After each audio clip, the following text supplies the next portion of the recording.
Hello.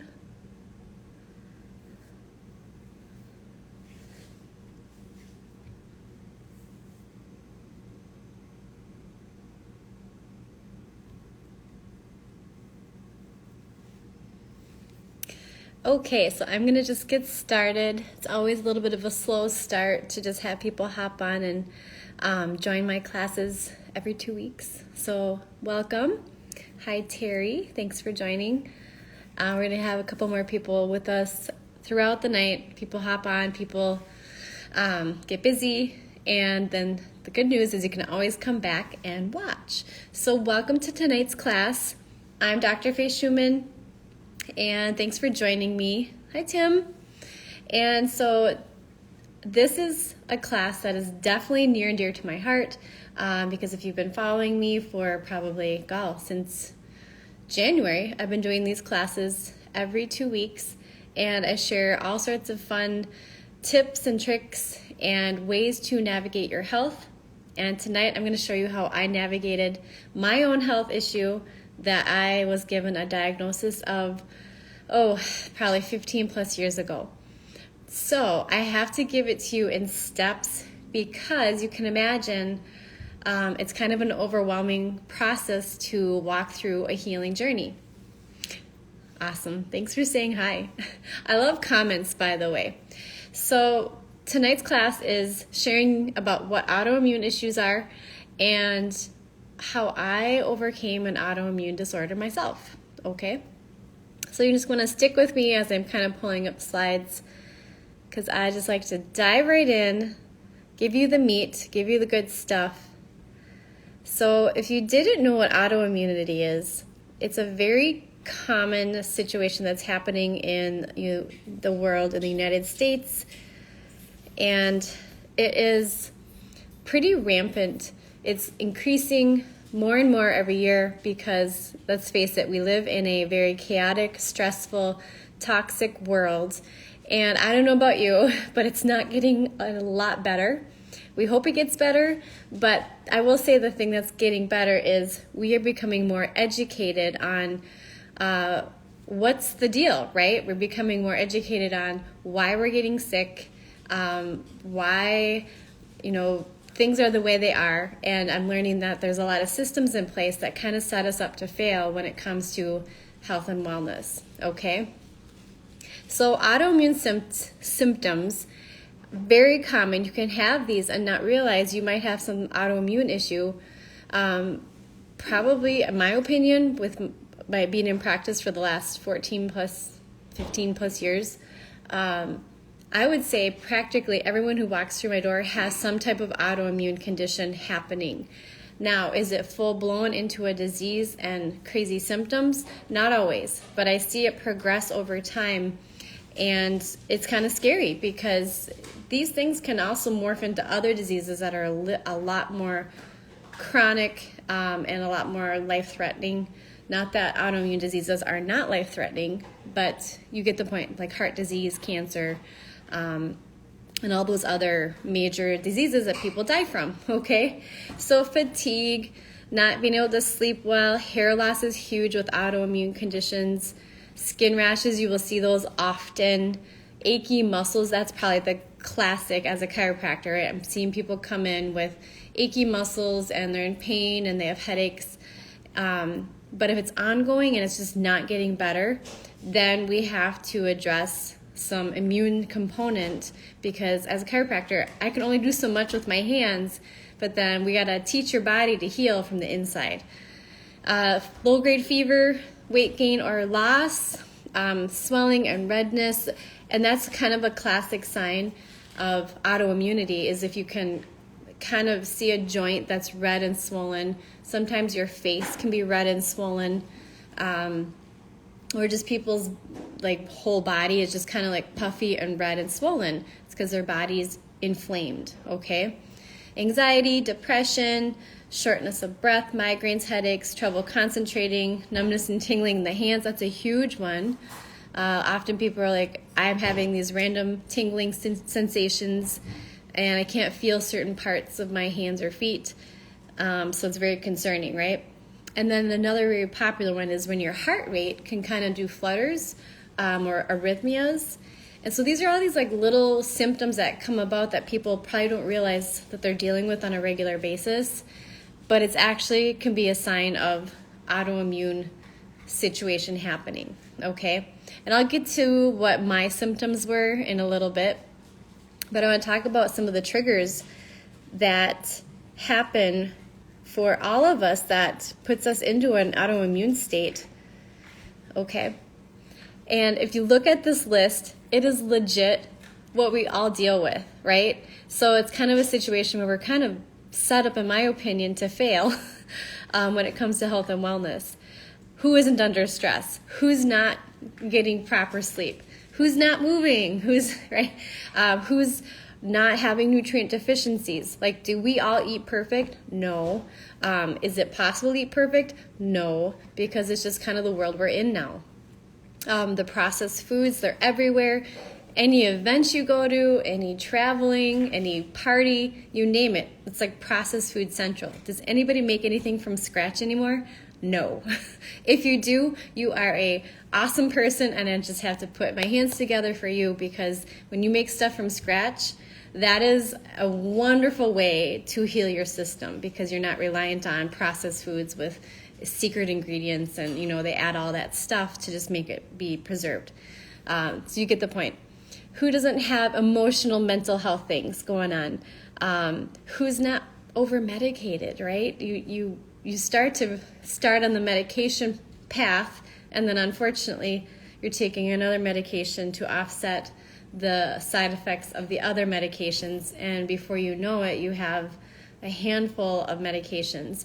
And you'll see it in the elderly population, where they're the ones taking the most medications of any population, right? Because it just kind of progressively happens.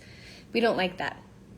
Okay, and then there's all sorts of genetic predispositions that cause autoimmune triggers. So as you can imagine, that's why I feel a lot of people have autoimmune happening, or it's about to happen, and it's, excuse the pun, but nobody's immune to necessarily getting an autoimmune situation that'll happen at some point in their life, okay?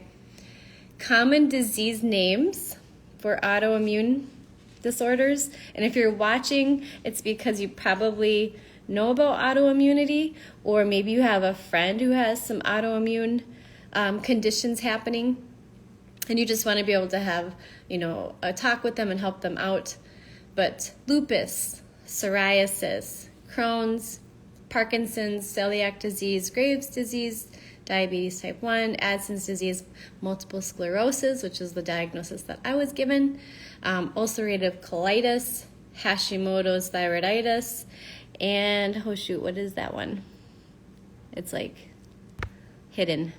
Oh, irritable bowel disease, and yes, did I mention rheumatoid arthritis?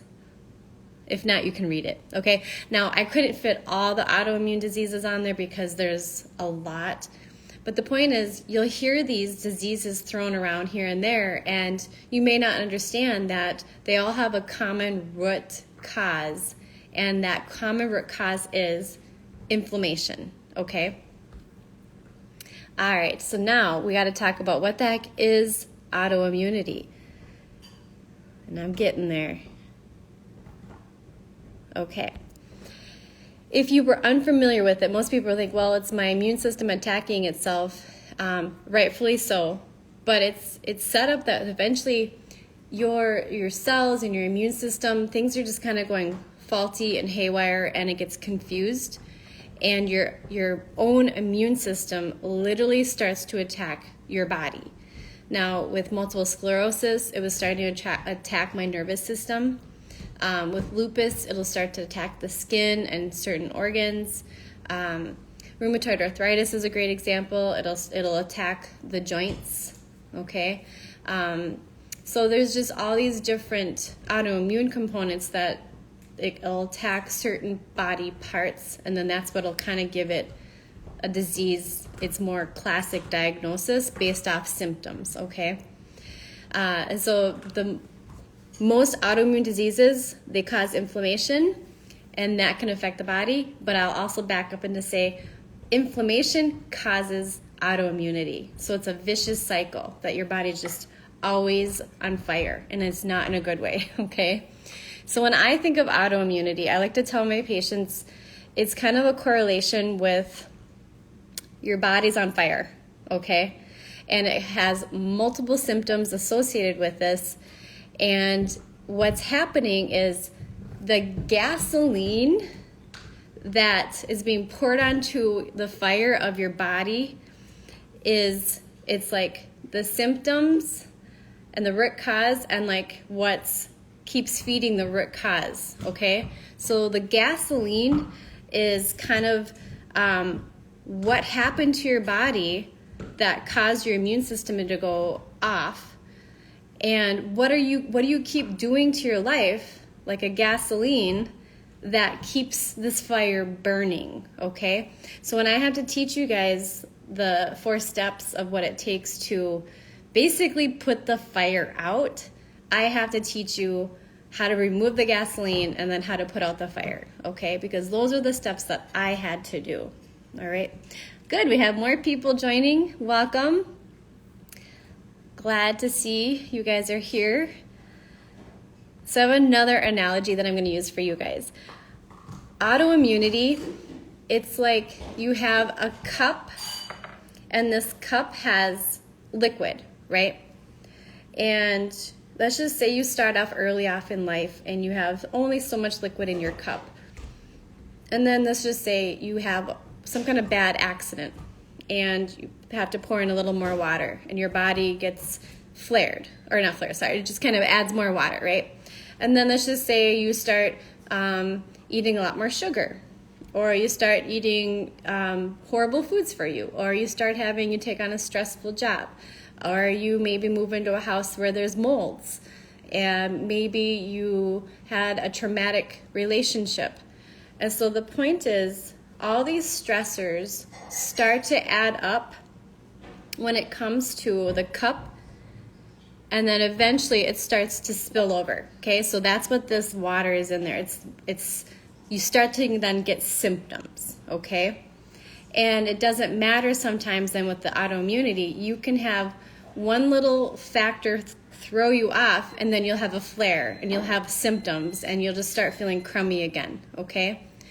So my job is to teach you how to get the water out so that you're not having flares and symptoms to then make you feel really bad. And then the lower you get that water out, the more likely you can then start the actual healing process where then your body won't have the reactions and then create symptoms, okay? So that's some things that happened to me, that I had to remove a lot of things to make my immune system heal. And so now when I have stress, or if I have, let's just say, some sugar, I don't have an autoimmune flare, if that makes sense. If I don't have symptoms happening. Okay, so I'm going to tell you guys my story. Okay,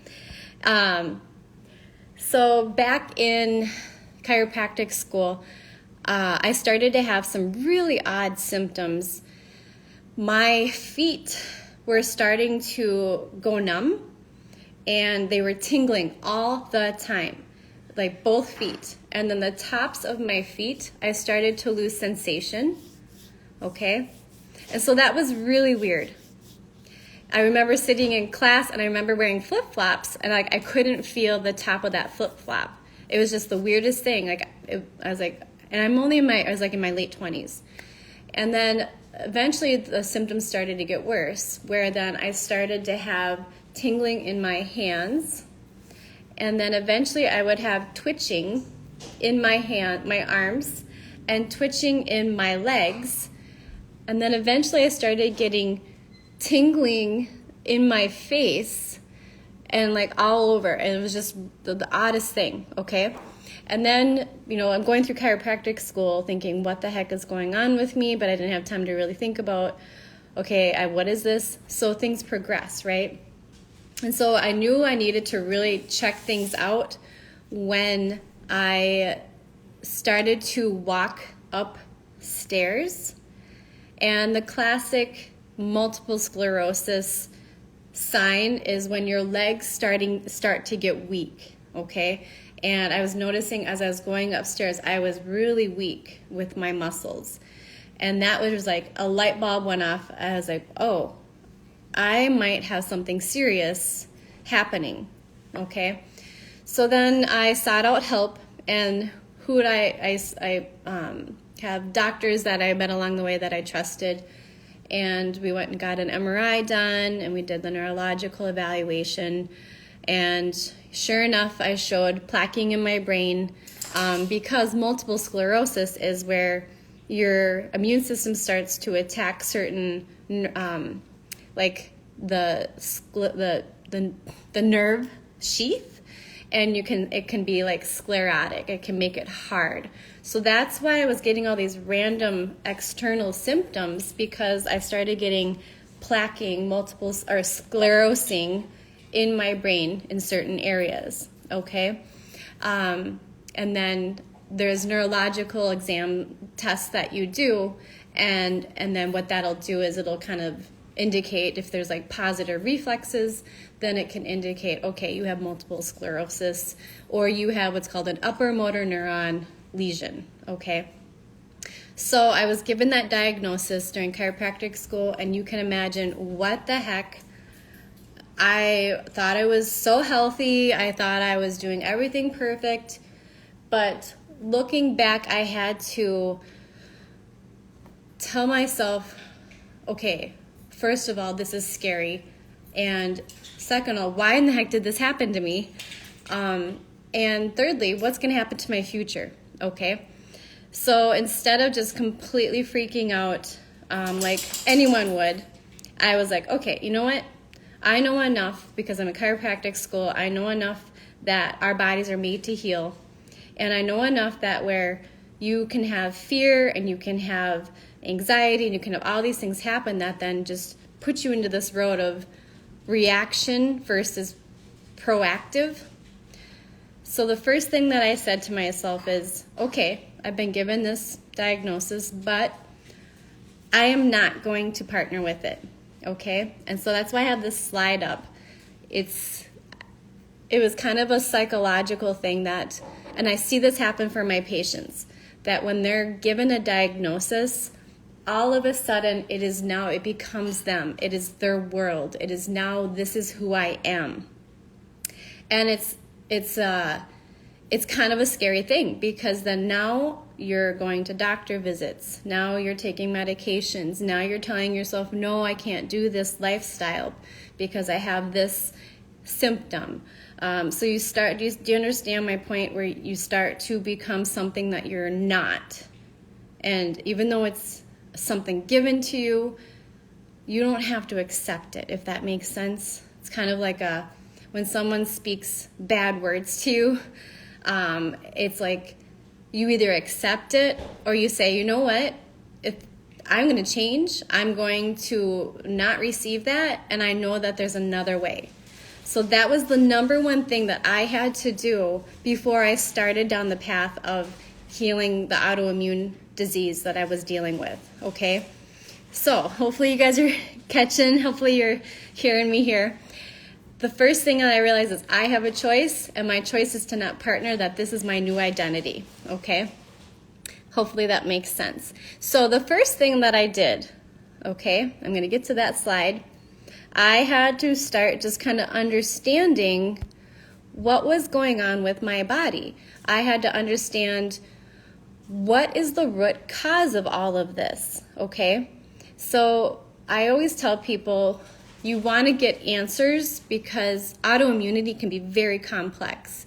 And so right off the gate, or off the, what do you call it, through the gate, I partnered with doctors who knew how to run blood work and knew how to interpret the details of what these lab values meant. And I worked with a lot of functional medicine doctors, okay? And vitamin D, my vitamin D was deficient, okay? My thyroid at that time was fine. My blood sugar, I was pre-diabetic, okay? C-REACTIve protein, which is an inflammatory marker, that was high.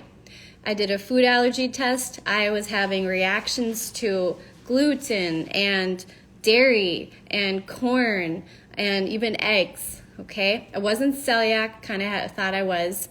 I had low iron and low ferritin. I wasn't exposed to any molds, thankfully, and parasites. I thankfully didn't deal with that either. But I had heavy metals, just from, by the way, you can have heavy metals passed on to you generationally. And if you don't know anything about heavy metals, it's can be found in your teeth with amalgam fillings. I luckily never have had any amalgam fillings. Some patients will have to remove amalgam fillings because of the mercury vapors, and that alone right there will start to heal their autoimmune situation, okay? Heavy metals are found in food. Chocolate bars are very high in lead. Lipsticks are high in lead. And if you live in a community where there's a lot of pollution, you're gonna get heavy metal exposure, okay? Lingering infections, so in my case, multiple sclerosis, can be linked to like Epstein-Barr virus. I did not have that, luckily.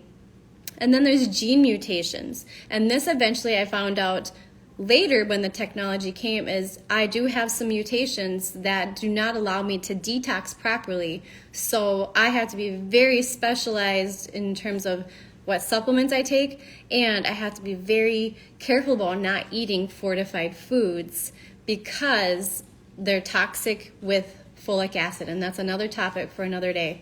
But I did touch on that in my last 2 weeks ago, the class on the top 5 supplements that I suggest. And there's a reason you want to be specific about B vitamins, okay? So I had to test all that. I was deficient, okay? And so when you're deficient, your immune system's not going to work. Heck, I think we all know vitamin D itself, if you're low in vitamin D, it can cause all those symptoms. And if you understand living in more northern climates, like I live in Minnesota, the more northern climates, there is more autoimmunity issues, more multiple sclerosis, more Parkinson's, because we don't get enough vitamin D during the winter. So it's definitely one of those things you want to check on a regular basis. I usually tell people every 3 months during the winter, especially because you can be taking enough vitamin D and then still be low, or you can be taking enough vitamin D and you actually are taking too much, okay? So you can understand deficiencies happen. We live in a very fast-paced, stressful, crazy world that it's no wonder that we're always all deficient, okay? Next slide. So the next step obviously was to test. The second step was, hold on, I'm finding it here. This was the big one for me, okay? My body was on fire, and so I had to remove the gasoline because the gasoline kept the fire burning and kept all these symptoms staying with my system. So at first what I did, I started to remove gluten and dairy, okay? Because back in the day, that was kind of like the trend, that's what you go gluten and dairy free, okay? Because they're finding that there can be very inflammatory. So I did that, and I will tell you it did help my symptoms because it was removing gasoline, but it didn't fully, it was still sprinkles of gasoline, because as a result, when I was eating gluten-free items, they were still pretty inflammatory because they're usually high in corn, high in rice, and high in potato, and then they're heavily processed, those gluten-free foods, okay? So it helped, but it was still, I would say maybe my symptoms in terms of all the numbness and tingling, and my body did feel hot and achy sometimes, it maybe helped 30 to 40%, okay? So it did make a difference with calming my system down, okay? But I will tell you what made the biggest profound difference when it came to healing the autoimmune issue was getting rid of sugar, okay? I just have to pause on that because that is just the hardest thing, that when I tell patients they might have to give up sugar to heal, it's more mental, right? Because we love sugar. We go out of our way to eat sugar. So that was one of the things that I was like, okay, I can do this. And you guys, I was so addicted. I remember every single day having, goodness, as much chocolate as I ever wanted. During chiropractic school, I shared this story that my favorite drink to study was the Caribou Caramel Cooler. And I was probably having one every day because when you're in school, it's 4 years undergrad, right? And then it's another 4 years of chiropractic school. And it's the most intense studying I've ever had to do in my life. So I had no time to actually even make meals for myself. I was studying all the time in coffee shops. And so I got addicted and sorry.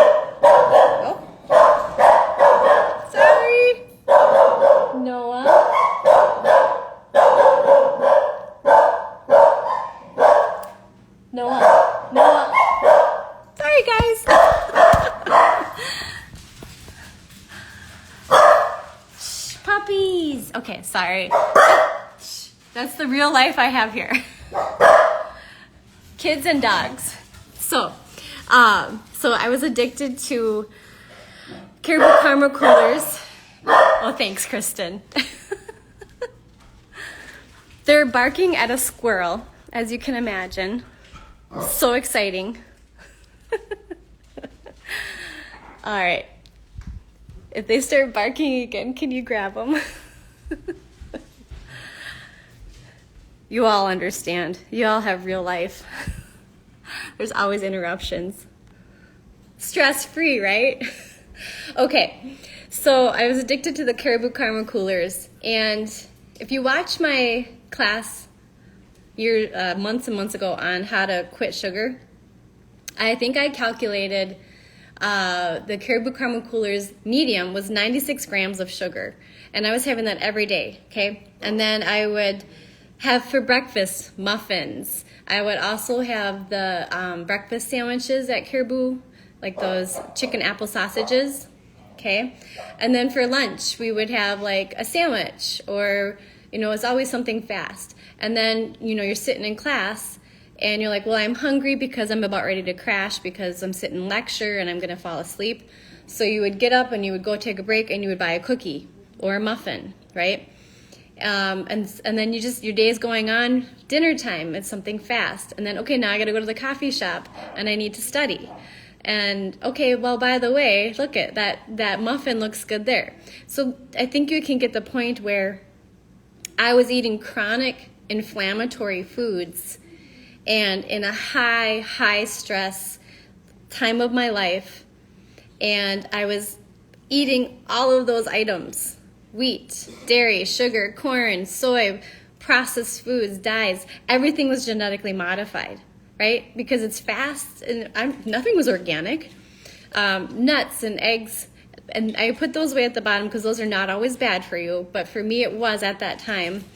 Processed oils like your canola oil, your vegetable oils, all those things that are put into those items. And that one thing I didn't do was alcohol. I'm not a drinker. So if I was doing alcohol, I can guarantee you I would probably been way more flared, okay?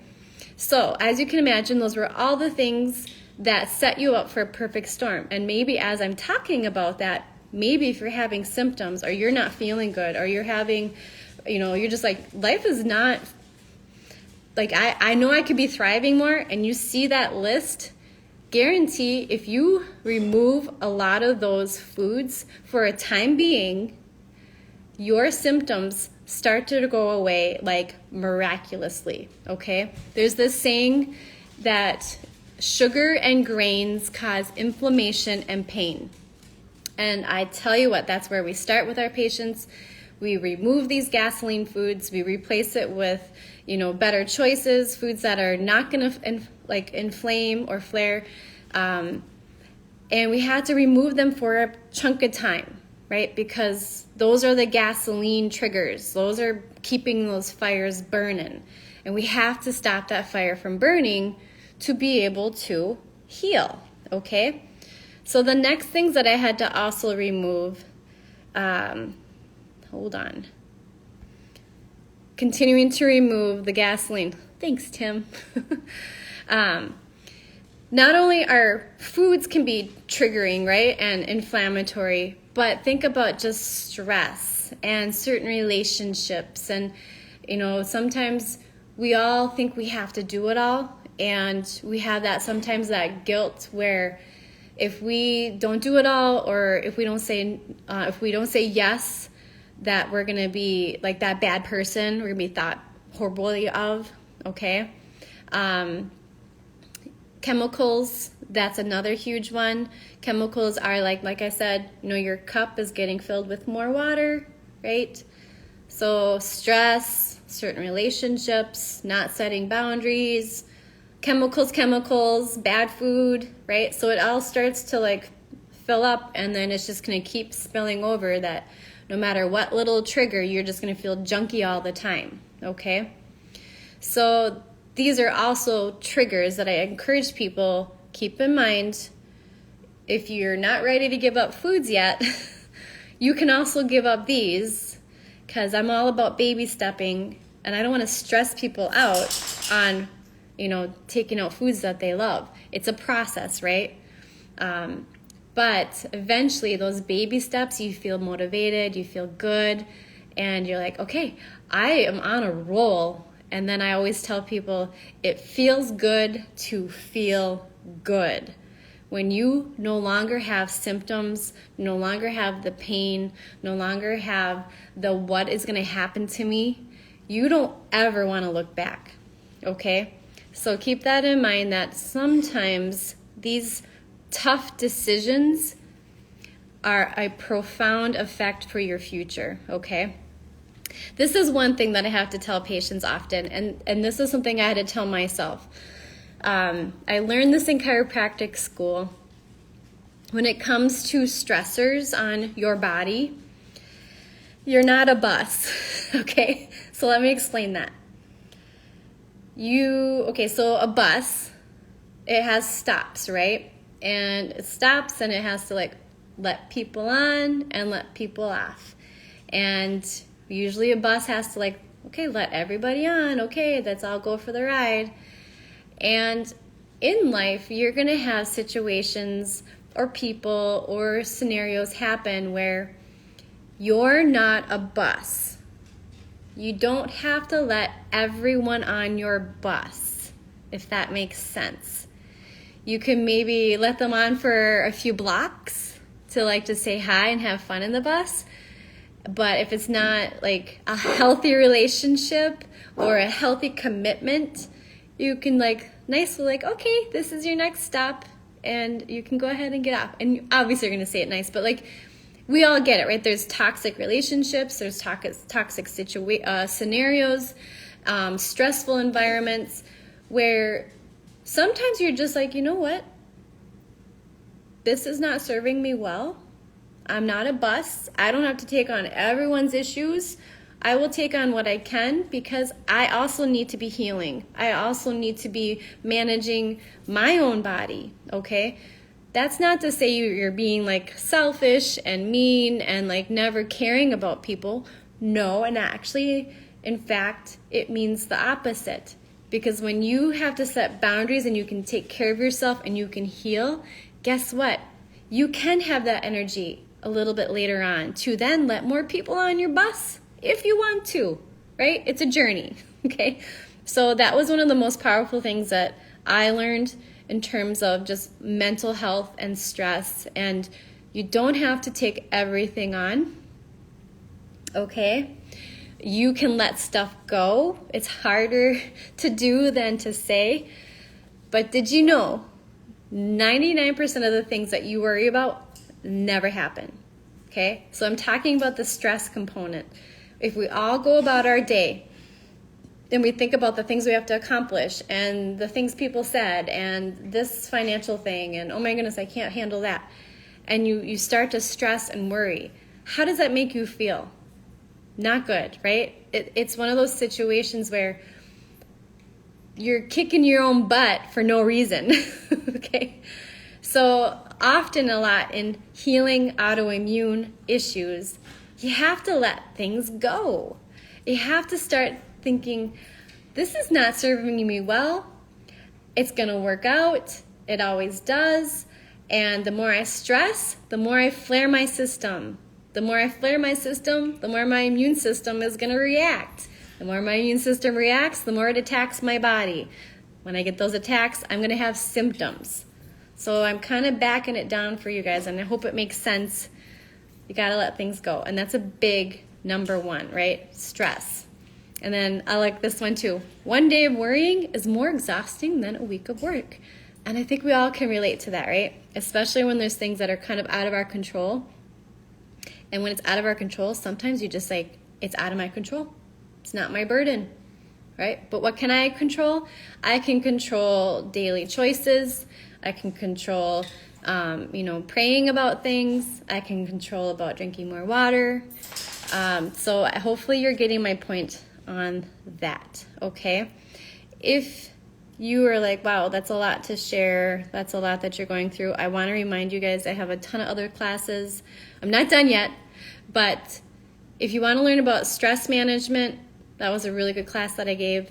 Sleep management, that's the second best thing that you can do when it comes to healing any disease. Sugar management, that's my favorite class to talk about.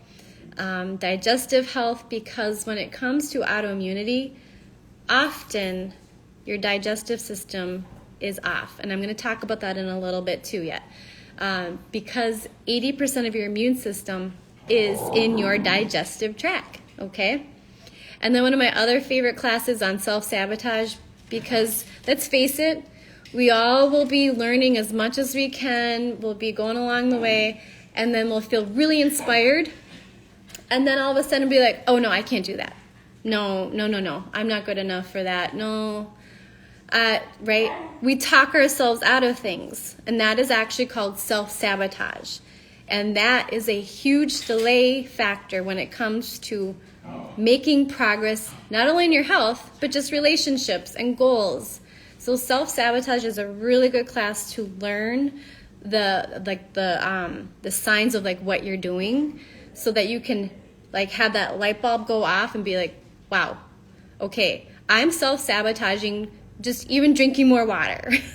Okay? We talk ourselves out of things so much, right?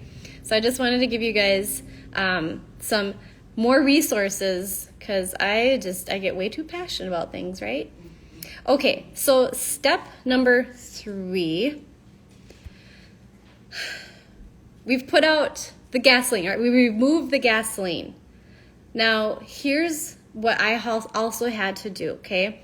I had to remove those gasoline factors, the foods, the stressors, and the toxins, right? So I'm kind of taking more water out of my cup at these points, okay? But I still have enough in there that if I had one more little stressor flare. So I had to get a little bit more professional help in some of these areas, like, what supplements would I take, things like that. There's protocols. And I'm going to just talk through these because everybody's situation is completely different, right? I just recently had a patient where she had a lot of these tests done, and she was getting frustrated because all her symptoms were just their crazy symptoms. And she was finally getting down to like the mold test, like she did a mold test, and she was off the chart for 2 molds in her body.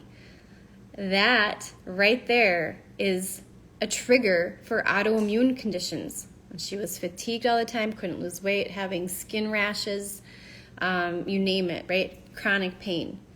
So these are just different scenarios where autoimmunity has different root causes. And so that's where then you have to do little deep diving, investigation, detective work, okay? But like I said, you have to heal the gut first. If you want to understand gut healing, I did give a class. You'll have to find it. It's just talking about gut health and how your digestion works. And I give you a very thorough steps of how to make sure you have good, proper digestive health, okay? Because it always starts there. It always starts in the gut, okay? In addition to that, there's things that you want to be able to detox your system, because if you're not detoxing, it goes right back on and your body just stays kind of just like mad and irritated, okay? How do you detox pathways? Well, you got to be pooping. Pooping is the one good thing you got to do every day. And I joke, but you want the big formed like banana poops that float. Okay, in that class, I talk about how to do that. Movement. You want to be walking every single day. If you can walk a little bit, whether it's 10 minutes, 15 minutes, 30 minutes, it doesn't have to be a marathon. It doesn't have to be for hours. Movement is a great way to calm your system, moves your lymphatics, and it's just, I think that next to sugar, getting sugar out of your system and going for walks, those are so easy to do, but yet like really hard to do, if that makes sense, okay? They're habits you have to form. Sweating is really important. So when maybe you're walking, you want to maybe sweat a little because it's a great way to detox. Or you have a sauna that you'll be detoxing. One of the things that I had to do when I was first given that diagnosis, I did do a week-long cleanse, and there's so many cleanses out there. I don't even have ones that I could tell you about because there's probably 100 different cleanses. But the one that I did is one that my dad would have people do, and that was juicing with vegetables. And then I had psyllium husk powder and bentonite clay mixture that I would drink. And what those were is they were binders, and they would pull out toxins in my system. It accelerated the putting out the fire, if that makes sense, because for a week I didn't eat any bad food. I was just only eating nutritious, like green juiced veggies, okay? And then these binders. And so my body was like, I was on fire, and it was like, pfft, there went the fire extinguisher, right? Pfft, okay? And so guess what? I felt amazing during that week. But you still have to eat when you go off those things. And I was still learning what the triggers were for me. And the triggers for me was sugar, because I didn't go off sugar. I just don't know why. It took a while to go off sugar. But I will tell you, again, that was the best thing, okay? Coffee enemas are really popular. If you don't understand what coffee enemas are, people take organic coffee, and they have enema buckets, and the coffee goes in, and it goes into your colon, and it stimulates and triggers toxin release of your liver, and it forces what's called glutathione production. And glutathione production is a very powerful antioxidant. And in fact, I talked about taking glutathione as a really good supplement in my last class, and so I take that every night. Wonderful liver detoxifier, and really good for detoxifying hormones, and really good at keeping my immune system boosted, okay? So that's what coffee enemas do, among other things. Nutrition. I had to get on vitamin D. I had to increase my good fats. I had to make sure I was taking good vitamins, like good methylated Bs, because I was so deficient and depleted that I had to fill the depletion holes, okay? So that my body had the building blocks to make new. Your body is supposed to make new, okay? And then there's protocols to remove molds and parasites and heavy metals. I didn't have to do that, luckily, but I know many, many patients who have to walk down that path, even like Lyme's disease, and you name it, all sorts of things. So those are hand-holding situations that many practitioners would be able to help you with that. Many holistic doctors, all sorts of really neat protocols, but you have to know if you have those, if that makes sense. You don't want to just start removing mold from your system if you don't have it, because you could then just make yourself more sick, okay? So that's why I say test, don't guess. And then in all of this, supporting the liver, okay? So Step 3 is the deeper stuff people have to do to walk through the autoimmunity, and that can take a little bit longer, as you can imagine, because different root sources might be a little bit more complicated in the process. But I want to encourage people. Hold on, I gotta find my slide. Okay, that's step 4. You have to stay the course when it comes to healing any disease. You have to stay the course. It's not a one and done deal. It's not a give me the magic bullet. It's not one magic pill that's going to cure me. No, there's no such thing.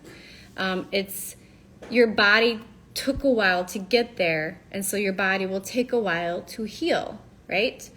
And it's a self-discovery situation when it comes to why we get addicted to certain things, why we have certain stress responses, why maybe we have anger issues, maybe we don't know how to say no. So it's more than just nutrition. It's a lot of mental self-discipline that, hey, I'm worth it, I'm valuable, I can have a place where I'm healing and I'm healthy and I'm whole and I'm well. I not deserve that, but that's a given right? That's a human given right and a God-given right that you are meant to heal. From getting a little cut. If we weren't meant to heal, why would there be healing factors, and why would the cell know exactly what to do to repair that, right? If we're not made to heal, then what's the point of all this, okay? But healing takes time. You have to kind of navigate habits, ways, traumas, relationships. A lot of it's your thought patterns, your mindset, right? So right away I said, I'm not partnering with this disease. I am not claiming it. So right there I put my mindset, no. I say no. And it took a while, okay? Did I want to give up? Yeah, I did. I wanted to give up.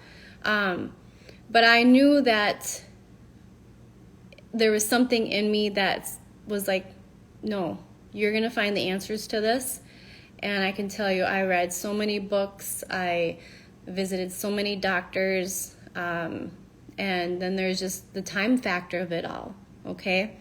So in terms of how long it took for my body to heal, I would say probably it was a 5 to 7 year process, okay? And that is because I didn't know everything. I had to discover it for myself because this was information that was not out there.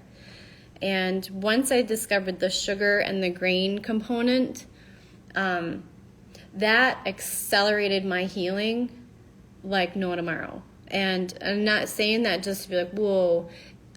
When I tell my patients to go off grains and sugar, it's like, whoa, they can't believe how good they feel, right?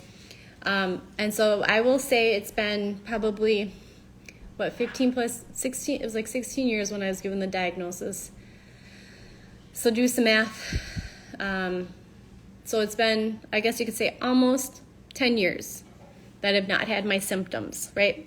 And I shouldn't even say my symptoms. There I go. I'm claiming that I had those symptoms, right? I don't no longer have the numbness and tingling, the face, my leg strength is great. I feel amazing. I never had to go on any medication. And so for me, it was, I guess you could say, the journey I was given for a reason, and I don't regret it because it taught me to find answers and not accept the status quo.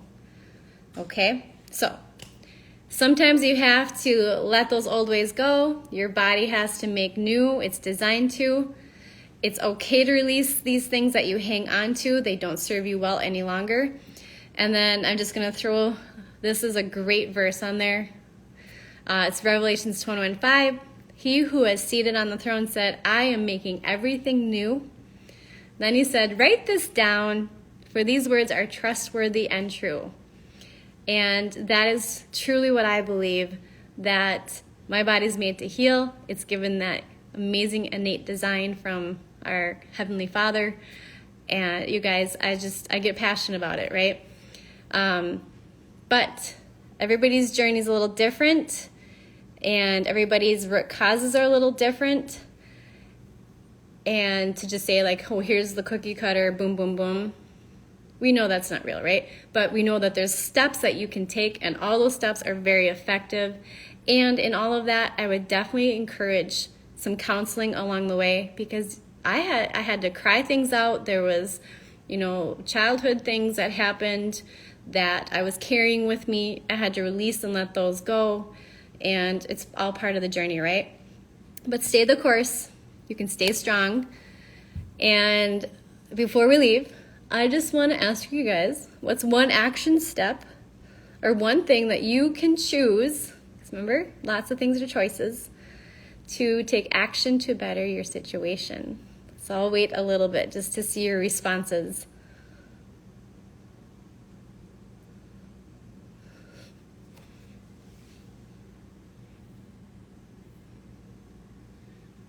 One thing you would choose action-wise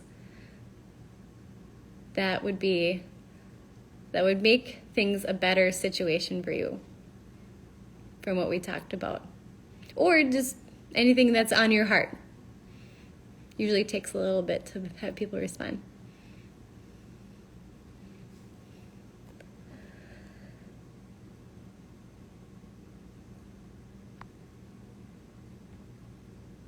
Reduce stress. Thank you. Yes, that's a great one. I would say that's step number one. And there's so many ways to do that. So maybe in your reducing stress, tell yourself, what's one way that I can reduce stress? And I'll tell you one that I would do. I like to put on really good music. We call it praise and worship music, or sometimes classical music, or sometimes just even fun music that just you start singing, and there's something about you takes your mind off that, okay? Another one I like is just going for a walk. When you have just like, I'm so stressed, and I'm like, that's it. I'm going for a walk, even if it's 10 minutes. That's like an instant stress reduction, okay? All right, so learn to not worry and stress. I love it. Eliminate sugar. Yes, Tim. How would you eliminate sugar? See if my students have ideas. Yes, music is great. I suppose some of the things that I had to do to start eliminating sugar, I had to realize how much sugar was in things. That was kind of the big, it was like, whoa, I had no idea that was that much sugar. So that was probably one big step that I did. And then I started, swapping out things that I liked, instead of having candy, maybe I bought more like organic strawberries or blueberries, something to get that sweet satisfaction, but that it wasn't, straight into my brain. Okay. Yes, eliminate grains. That one's a hard one too, because grains are considered wheat, corn, rice, oats. Okay. Oh, I do want to tell you, when I removed those foods and healed my gut and I took out the fire, then I could actually start enjoying those foods here and there in moderation. Whereas before, if I had like a bite of wheat or bread, I would instantly have like pain in my joints, or I would have like tingling, and it was like instant.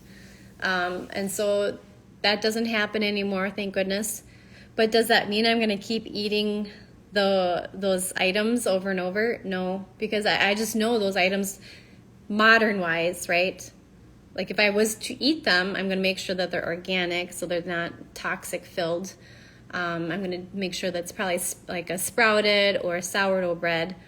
But the point is, I can still have them, but I'm not going to go back to that lifestyle. I'm not going to keep eating gasoline, if that makes sense. Okay. All right. Well, I am super excited that you guys were able to join me with this class, and you had really good feedback, really good, just like your steps of action that you're going to take. And you can always reach out to me, but be sure to check out those other classes that I've recorded for you. And happy healing. I'm praying that for you guys. Bye.